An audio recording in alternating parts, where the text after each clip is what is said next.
خالد بن ولید رضی اللہ تعالیٰ عنہ جن علاقوں کو فتح کیے 125 جنگوں میں، جن علاقوں کو فتح کیے، آج تک وہ علاقے کبھی کافروں کے ہاتھ میں نہیں گئے، صرف ان کی خصوصیت ہے۔ بعض علاقے ایسے ہیں جن کو مجاہدین نے فتح کیا، 100 سال 200 سال کے بعد پھر دوسروں نے ان پر قبضہ کر لیا ہے۔ ایسے کچھ حالات ہوئے ہیں، اور کچھ مقامات ایسے ہیں کہ جیسے مثال کے طور پر ترکی میں کئی مرتبہ ایسے حالات آئے، مصر میں ایسے حالات آئے، اور افریقہ میں کئی مرتبہ ایسے حالات آئے کہ جہاں مجاہدین اسلام نے ان کو فتح کر کے اسلام میں داخل تو کیا، حالات زمانہ کے بعد جیسے بغداد میں ہوا، پھر دوسروں کا قبضہ ہوا، پھر اسلام آیا، ایسا چلتا رہا۔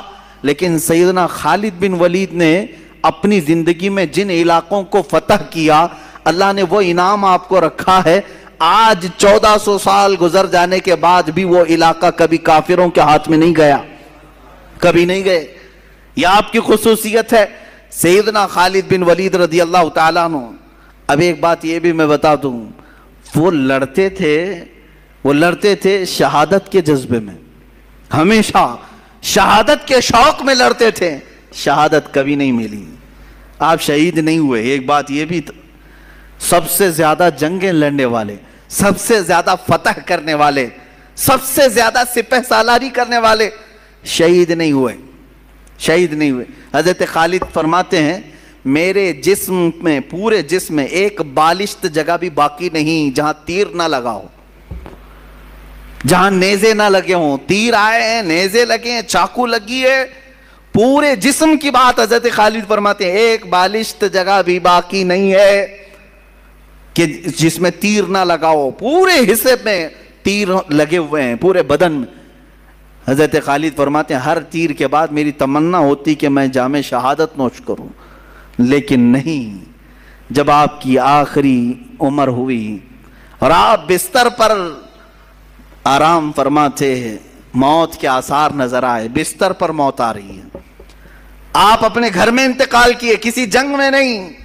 اس وقت حضرت خالد بن ولید نے کہا تھا دنیا کو میسج دے دو، دنیا کو سنا دو، جو لوگ ڈرتے ہیں جہاد سے، اگر جہاد میں ہی موت آنی ہوتی تو خالد بن ولید سب سے پہلے چلا جاتا۔ 125 جنگیں لڑنے والا، ہر علاقے میں موت کو ڈھونڈتا رہا، لیکن موت نہیں آئی، موت کبھی نہیں آئی، اس لیے کہ اللہ تبارک و تعالیٰ انہیں جنگوں میں موت نہیں دینا چاہتا، کیونکہ میرے نبی کی زبان سے جو نکلا تھا، کیا ان کے لیے یہ لفظ نکلا تھا کہ یہ اللہ کی لٹکتی ہوئی تلوار ہے۔ کسی کافر کے مارنے سے ختم ہو جاتے تو دنیا بعد میں یہ کہتی کہ اللہ کی تلوار ٹوٹ گئی، اللہ کی تلوار کو کسی نے توڑ دیا۔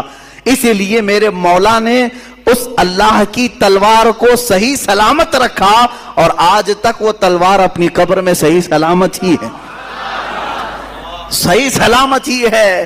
یہ اس بات کا بھی اشارہ ہے کہ رسول اللہ نے جسے اللہ کی تلوار کہا وہ ٹوٹی نہیں ہے، وہ کبھی بھی پھر سے واپس امت میں بیدار ہو سکتی ہے، ہو سکتی ہے۔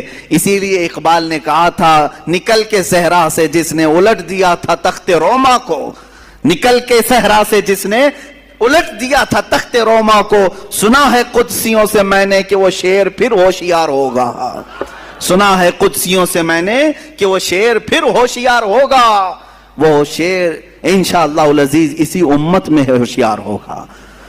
یہ لیکن شرط یہ ہے کہ ان مجاہدین کو سنا جائے اور سنایا جائے۔ سیدنا خالد بن ولید رضی اللہ تعالیٰ عنہ، میں مختصر چل رہا ہوں، باقی جوانوں کی ذمہ داری ہے کہ وہ پھر اپنے مطالعے کو وسیع کریں اور ان کو سرچ کریں اور پڑھیں، کتابوں میں ان کو نکالیں۔ حضرت مصعب بن عمیر رضی اللہ تعالیٰ عنہ سفیر اسلام ہیں، سفیر اسلام کس کو کہتے ہیں؟ ایمبیسیڈر حضور پاک صلی اللہ تعالیٰ علیہ وسلم کے۔ حضرت جعفر طیار رضی اللہ تعالیٰ عنہ سفیر اسلام ہیں، حضور صلی اللہ تعالیٰ علیہ وسلم کے پاس سے خط لے کر کے جاتے تھے۔ کہاں جاتے تھے؟ کہاں جاتے تھے؟ چوک میں، محلے میں کھڑے ہو کر درس دینے کے لیے نہیں، وہ صحابہ لے کر سیدھے بادشاہوں کے تخت کے سامنے کھڑے ہوتے، بڑے بڑے جو بادشاہ تھے، یہ صحابہ کہاں کہاں گئے؟ مصر کے بادشاہ کے پاس گئے، روم کے بادشاہ کے پاس، ایران کے بادشاہ کے پاس، یہ سب خطوط لے کر، بحرین کے بادشاہ کے بعد جتنے اس وقت بادشاہ تھے، یہ صحابہ یا تو اکیلے ہوتے یا دو لوگ ہوتے، سیدھے صرف دو لوگ ہوتے۔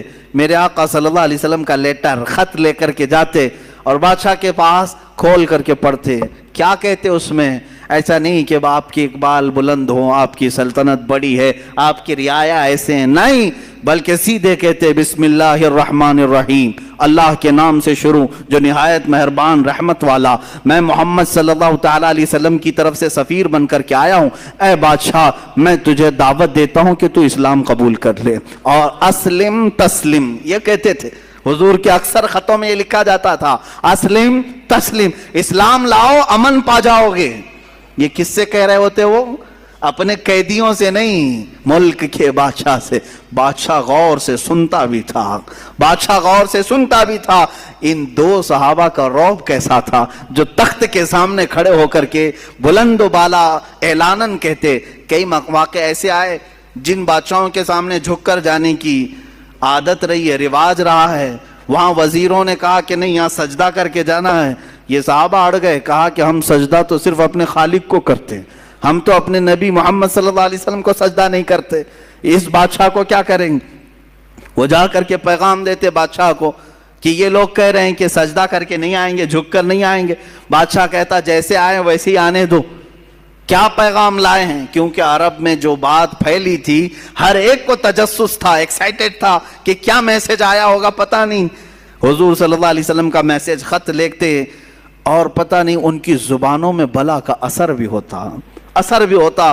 شاہ مقوقس کو کے دربار میں، مصر کے دربار میں، بادشاہوں کے دربار میں یہ دو صحابہ ہیں جو قاصد بن کر کے گئے، اور کئی بادشاہ ہیں اسی وقت اسلام قبول بھی کی۔